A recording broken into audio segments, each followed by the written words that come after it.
Special greeting to the saints of the living God. I greet one and a friend and a Savior, Jesus Christ, the Son of the living God, to the glory of God. Praise the living God. Let the words of my mouth and meditation in my heart be accepted. I say, come to book of Psalm chapter 19, verses 14. Jesus Christ, our advocate, is our brother, is everything to us, is our advocate, is the Alpha and Omega, the beginning and the end. And he shall know the truth, and the truth shall make you free. From the book of John chapter 8, verse 2, glory to God. I'm going to read from the book of books called the Bible, the inspired word of the living God, the Holy Scriptures, glory to God. The King James Bible, glory to God. I'm reading from the book of Leviticus chapter 10, verses 1 and 2 and 10. The Bible reads as follows. And Nadab and Abihu, the sons of Aaron, took either of them his censer and put fire therein, and put incense thereon, and offered strange fire before the Lord, which he commanded them not.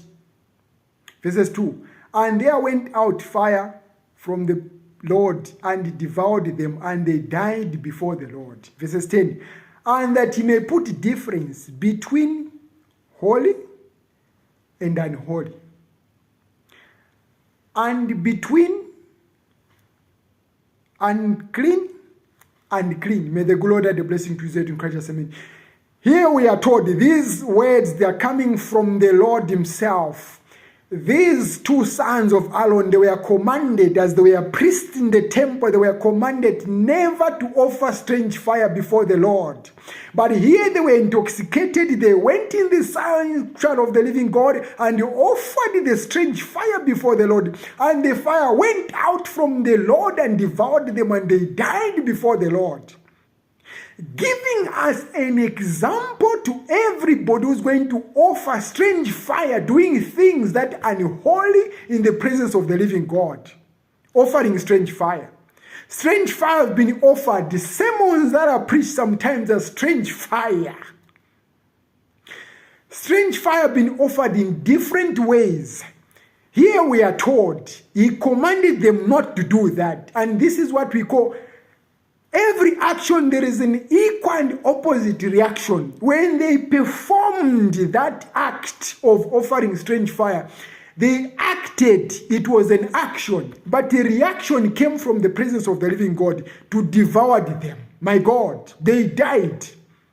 And we are told that they were commanded not to do that. So they were doing it deliberately.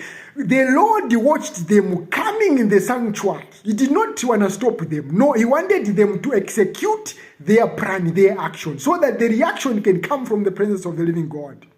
Someone can say, but why didn't he not stop them? He wanted to give an example to us that never dare to do things that are unholy in the presence of the living God.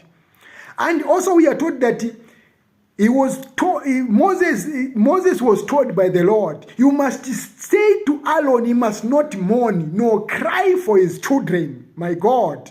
Because if he does cry, indirect, he is saying to me, your judgment are unnecessary, your judgment are unfair. Therefore, he must keep silent. Let the children of Israel mourn. And then in verses 10, we are told that holy must be holy, not holy to make it unholy. Clean must be clean, not clean to make it unclean. May the Lord add a blessing to you in Christ. May have a blessed day and a blessed afternoon and a blessed evening, and may good Lord bless you. Bye, and God loves you.